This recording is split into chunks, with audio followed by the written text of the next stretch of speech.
Hey everybody, Adam Savage in my cave, and I have guests today in the form of cosplay legends Mikey and Shelly Karrver.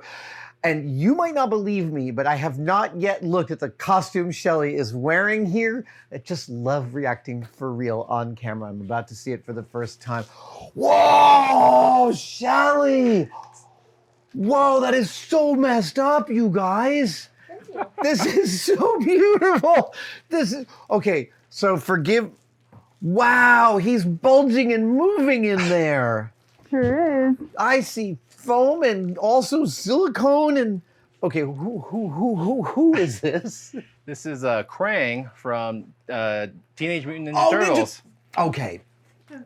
We give a hint. Hence the pop. Oh my God, the popsicle, the Ninja Turtles popsicle. So he's a brain. He's a interdimensional alien who has a android robot mech suit that he walks around in. Correct. So this is him wearing this suit. Dude, oh my God, your head is so beautiful. Thank you. I see.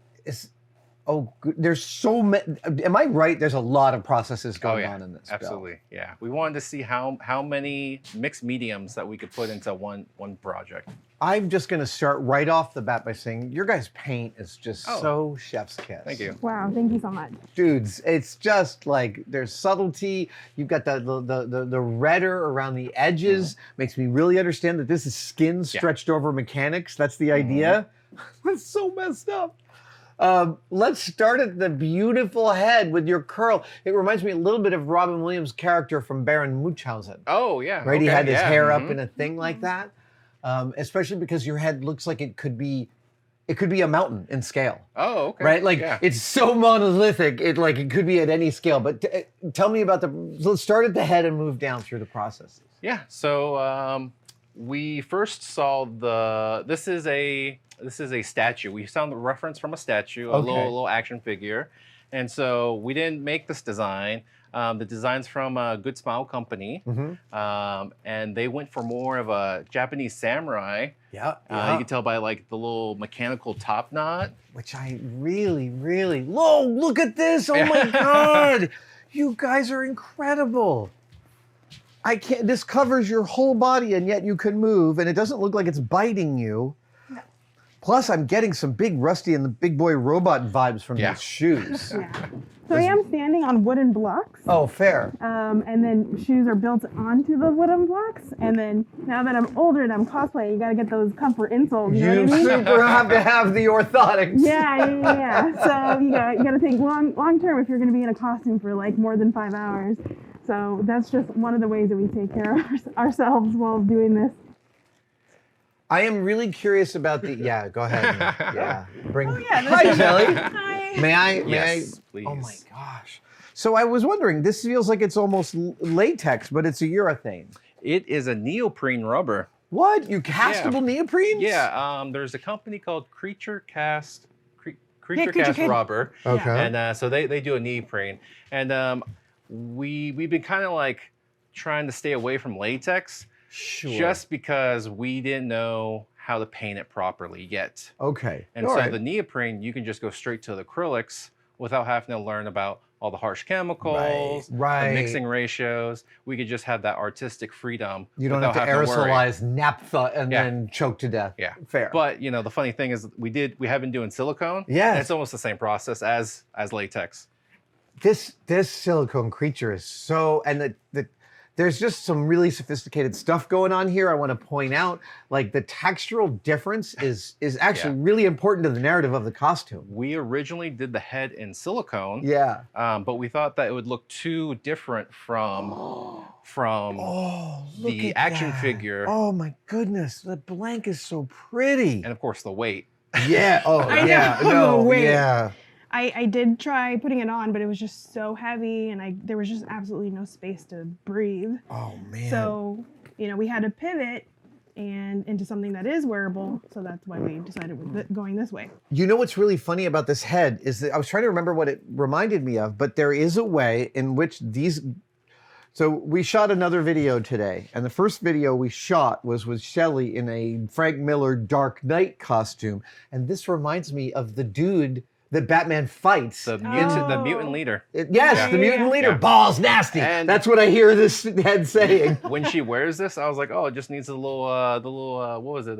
Like drill nipples. Yes. I was like, it'd be perfect. Yeah. So I'm looking at the textural differences. I really like I said, it was clear to me that this is skin stretched over mechanics. Did the statue give you hints, like if you put red around the edges, it'll help sell that? Someone did repaint it. Yeah. And so they did it harsher. So I was just like, okay, let me do that and try to do just a little bit more subtle. Nice. So I hope I made it more subtle. No, you really did, especially because like around here, it's really, this is a great mix of textures down here. And again, when you get to this yellow, the worn parts here are so good and they set off the silicone so well. This feels fleshy and super messed up. Yeah. I know, like Adam, we can hold hands. Can we hold hands? Yeah, right there. Right where? With Krang. Oh my God, that is awful. That is seriously awful. However, I want to wear these shoes just around.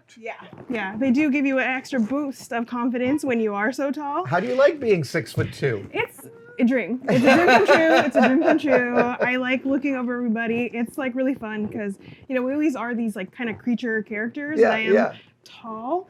And it's just fun to pretend, you know? Fun to have that a little bit for a while. Do you have, after you've trooped for the day and you've peeled yourself out of your candy shell and you've wrung out your clothes, do you have a post-con self-care routine? That's a great question. Honestly, it's like we sit in our car with the AC full blast in the parking garage of the con. And, you know, we do prepare in terms of like, we do have snacks and beverages, and we're just away from like other people. Right. And it's just us, and we're just like. And you're just going back and forth like, that part was really cool. Yeah, that part was really cool. We're just like really dead. And then so we like recharge by being by ourselves, and then we're like, okay, get the deodorant out, let's go. And then there's my change of shirt, deodorant, and then let's go back. Do you hear that, cosplayers? Deodorant. I'm just thinking about the elevators at Dragon Con. Oh yeah, I can imagine. I can imagine. The pauldrons here, the shoulders, look like they're a different technique. It's just EVA foam. It is EVA foam, so it's just built up. It is a quickie seal stippled onto it. Oh. So like what is that, like a sealant caulk? Yeah, to get that dimensional sort of cast iron look. Guys, it's spectacular. And the fidelity to the crappy original Ninja Turtle popsicle. I'm so glad you said crappy. Oh no. It's one of my favorite things is the picture versus the reality of the popsicle. That this is the worst one of all of them. Yeah. It's so cute. It's so cute. Dude, I just can't get the plate bolted into the skin of your calves. Yeah. What I really like is like the arms, because for the upper part of the arm, we did use the upholstery foam, and then like the hand part is the EVA. So I do have this like flexibility, but I wouldn't actually be able to flex my hand or my fingers.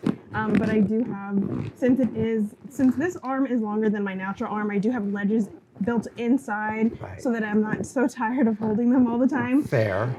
So those are just ways that we're like taking care of ourselves in the costume. I'm curious about, I mean, obviously you have support, but does it make you at all claustrophobic not to be able to use your hands? It's really tough, and then I do have to, you know, be like, calling on someone, but it's not too bad. You know, we check in with each other all the time on how I'm doing, if I need water, if we both need a break, pretty much. And your safe word is get me the hell out of here? Yeah. Oh, we run through cons. We just take our head off and we're like, nope, sorry, no pictures. So I have a picture. The Iron Man there. Yeah. One of the knees just started wearing its way through my own knee after an hour on the floor, and then it broke skin, so I'm feeling it. And my son was my body man, and I was like, handsome, I need you to find me a way off this floor fast. And he came and found a hand truck and wheeled me off the floor.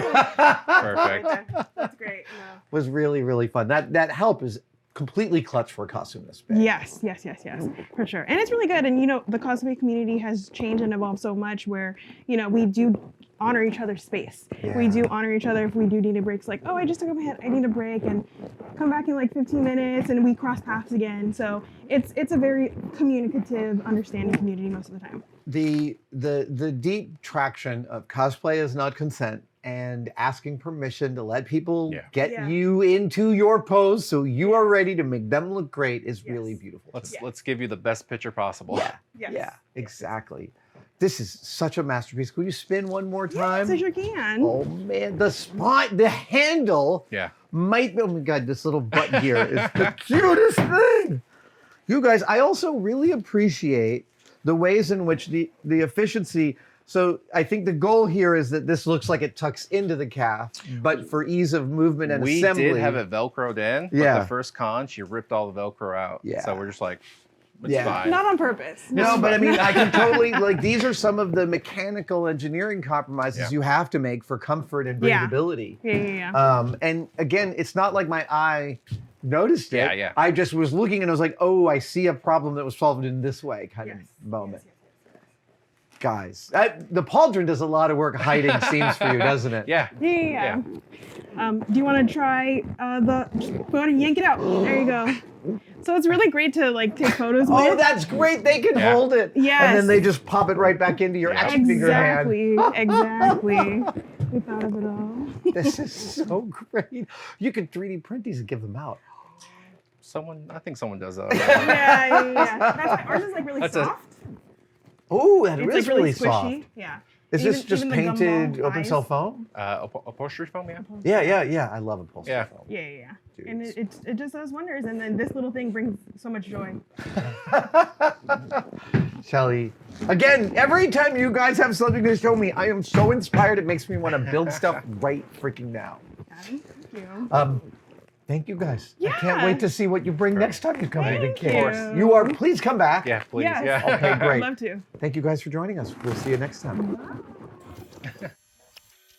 Thank you for watching that video. If you're anything like me, you were watching it wondering, Adam, how can I spend more time with my friends in the outdoors under improvisatory and impromptu conditions? And I would counsel you to go to adamsavage.com and buy yourself one of my bedrolls, which will allow you plenty of dry yet comfortable socializing on grass or any other place you find yourself. I've had one of these in the trunk of my car for 25 years. Okay, I haven't been making these for 25 years. It was somebody else's until I made my own. Okay, adamsavage.com. I'll see you there.